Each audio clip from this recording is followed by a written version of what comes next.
Ceremony there in D.C., a reminder of the human toll the virus has taken on so many here in Western Washington, including the family and friends of 26-year-old Cody Myers.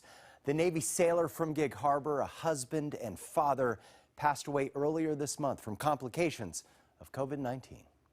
26-year-old Cody Myers lived to lift up others. Cody was probably one of the greatest men I've ever met in my life. He was always an accepting and loving individual. Isaac Monroe has been close friends with Myers since the two were 6 years old. He watched Cody thrive at Gig Harbor High School, where Myers graduated in 2013. Always involved in student government and jazz choir, often scoring the lead in the school musicals. Cody loved the Mariners and would travel to see them play. He also loved his country and decided to enlist in the Navy.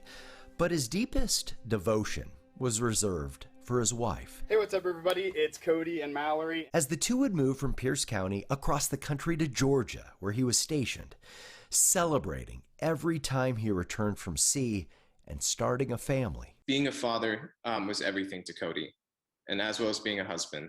He loved his wife and his son more than anything.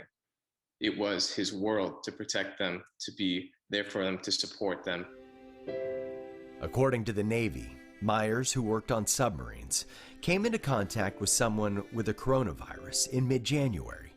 He was admitted to a military hospital in Jacksonville, Florida at the end of the month and died 5 days later from complications of COVID-19. We have kind of formed a support group. We are there for each other, and if they want to talk about anything regarding Cody, share a memory, that we are there to support each other in that. Family and friends feeling heartache caused by a virus that continues to take so many we hold dear. You know, because Cody was such a dedicated Mariners fan, the family is now requesting to hold a small memorial for Myers at T-Mobile Park. By the way, it is still very rare that young people die from COVID-19 here in the U.S. According to the CDC, people under the age of 34 accounted for less than 1% of the total deaths.